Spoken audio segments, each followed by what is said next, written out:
It was just as if I had been in a mist, walking in a mist, and I stepped out of it, and I knew I am. I am what I am. Dando continuidade ao tema sexo e cristianismo, gostaria de citar alguns pontos do primeiro vídeo para expandir o tema e a discussão.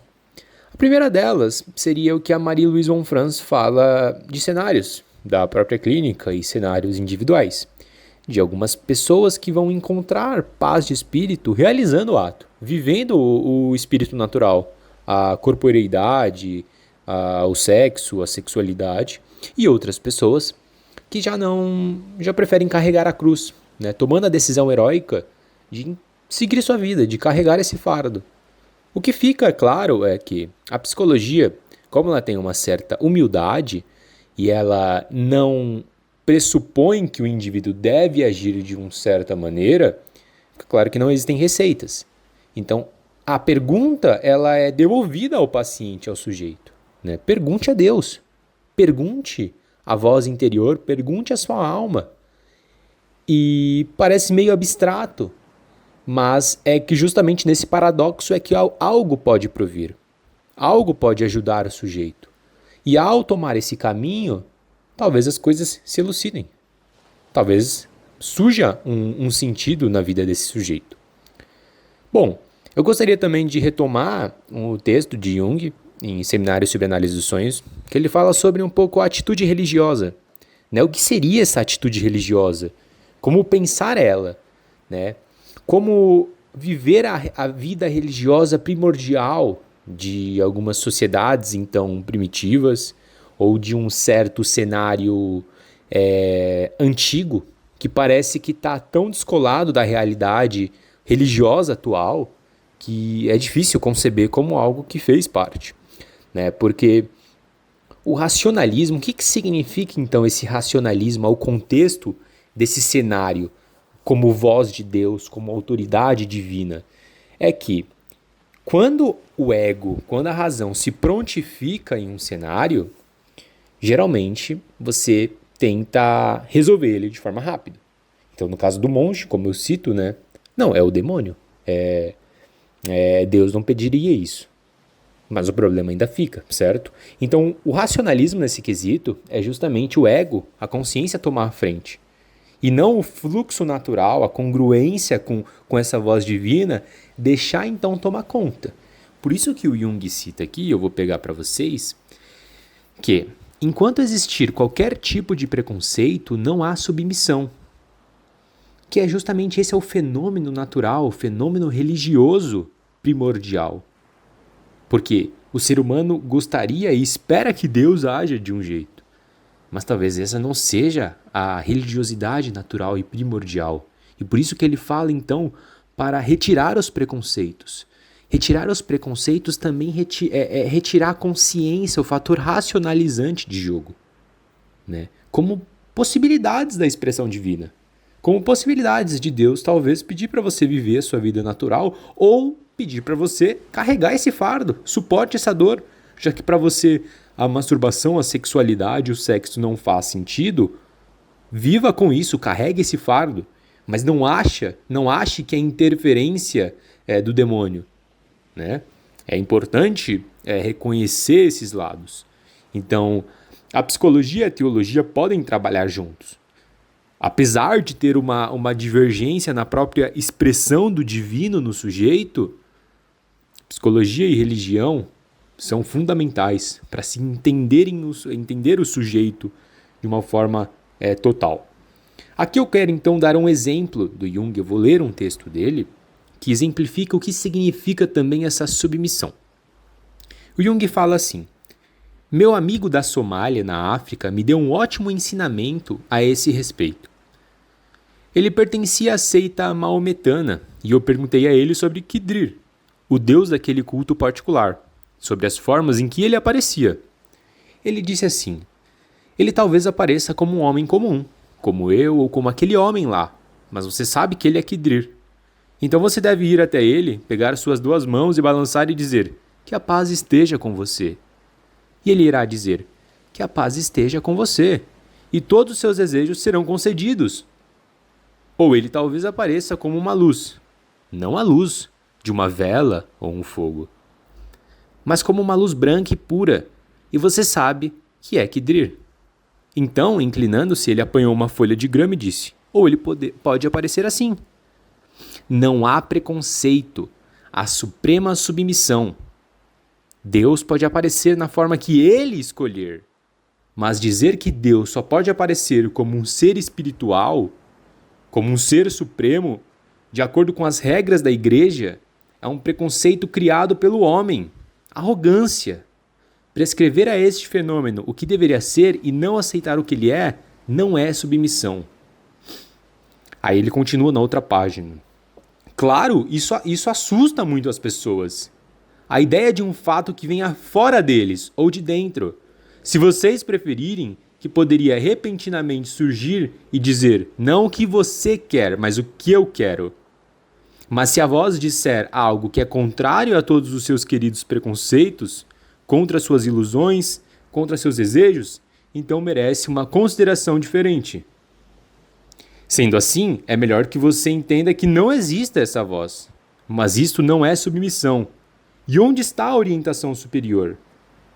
Nossa ambição é de sermos senhores de nosso destino. E por que nós não deveríamos ser capazes de viver nossas vidas de acordo com as nossas intenções? Certamente seria mais desejável se pudéssemos arrumar nossas vidas de acordo com nossos desejos e ambições. Mas isso não dá certo. Agora, por que as pessoas não podem tomar suas próprias vidas em suas mãos e arrumá-las de acordo com as suas próprias ideias? Enfim, fica uma certa provocação aqui, mas o ponto do Jung é claro. É difícil conceber essa submissão a uma dada realidade atual, porque parece então que é simplesmente o sujeito é fraco, ou louco, ou considera Deus está em tudo, ou como a gente vê essas correntes pseudo-espiritualistas falando de energia aqui, energia ali, e parece mais algo completamente delirante. Mas, dado a um fenômeno religioso primordial, a submissão está presente. Eu lembro de ler em outro escrito do Jung, que ele faz uma viagem à África, se eu não estou enganado, e ele está ali, então, com aquela coletividade, aquela tribo, e eles vão sair para caçar, e de repente vem uma tempestade de vento. E quando eles estavam entrando assim na floresta, vem a tempestade de vento. E eles falam, opa, não vamos caçar hoje. Não vamos. Olha a natureza. E eles não vão. E eles respeitam, Jung respeita. E depois ele cita até, parece que um outro homem inglês que estava por ali, não entendeu, racionalizou o problema, falou, vocês estão malucos, vamos caçar. E parece que o homem foi morto.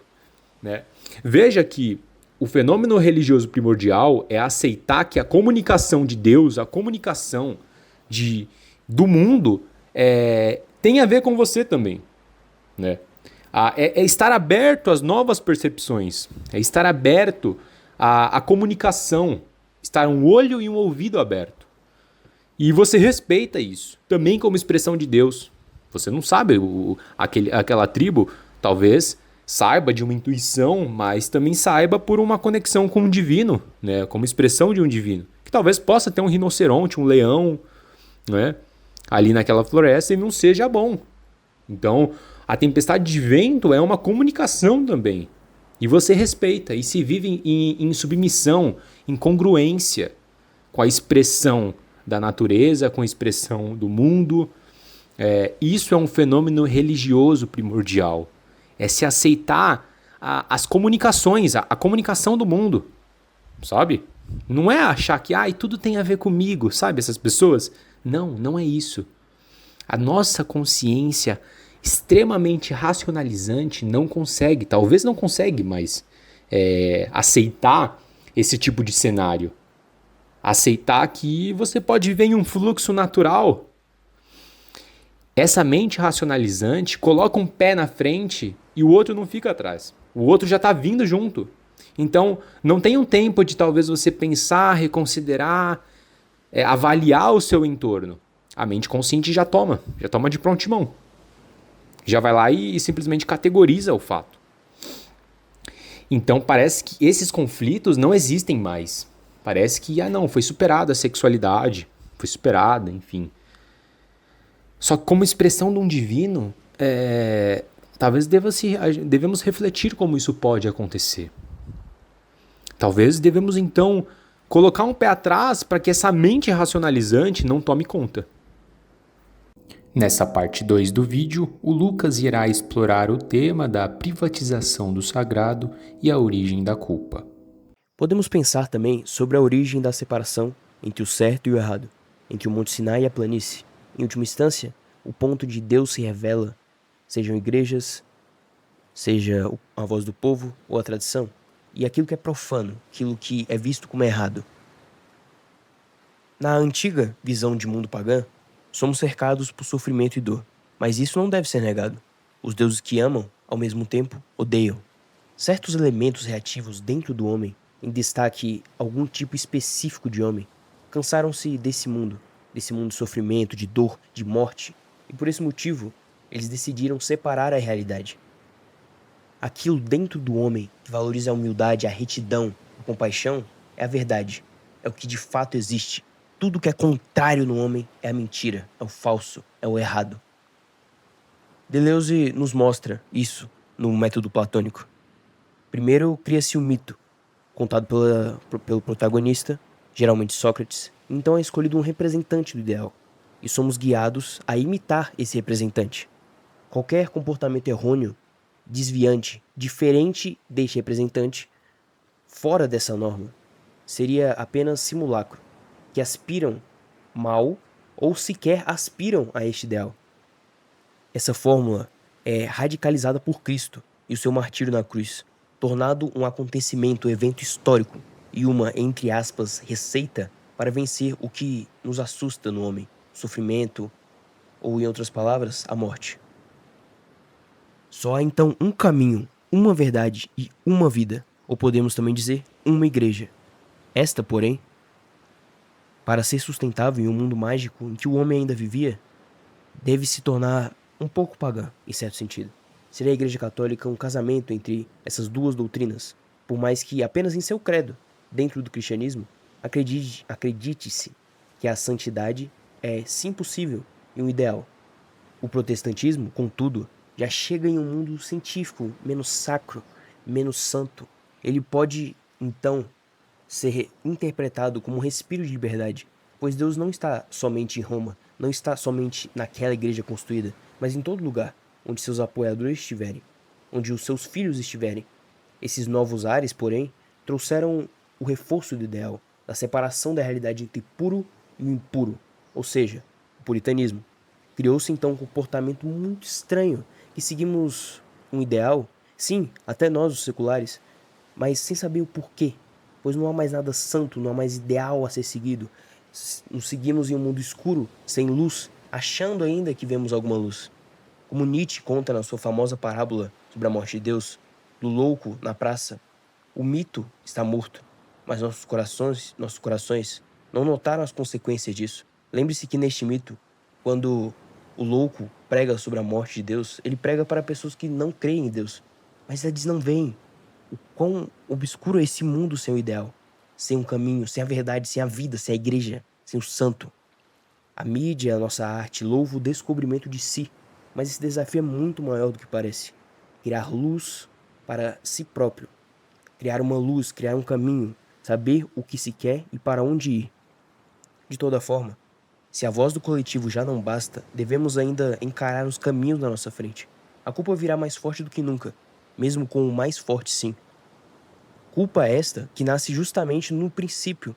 Quando é criado o simulacro é xingado, é marginalizado, pois ele não aspira ao ideal, ele não chega próximo do ideal, ele não quer ser o ideal.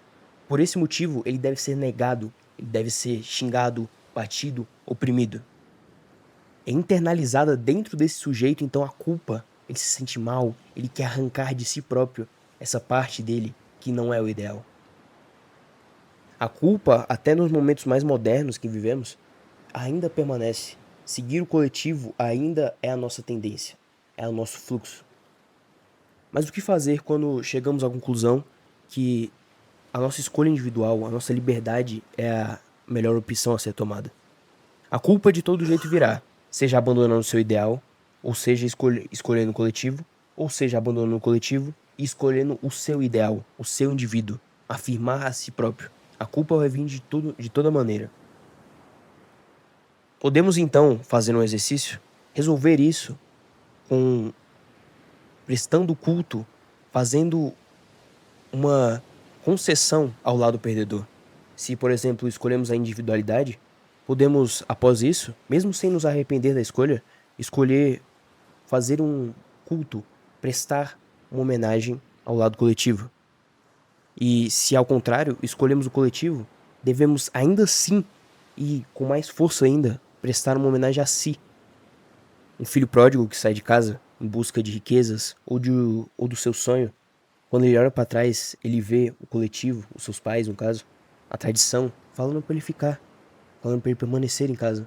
E mesmo ele estando decidido em partir, ele ainda deve fazer uma homenagem para seus pais, uma festa, uma comemoração, um momento de família, pois aquilo mitiga a culpa dentro dele. E com o tempo, talvez possamos realmente fazer escolhas para nós, sobre nós, escolhas nossas, sem a culpa. Isso ainda não veio, mas poderá vir.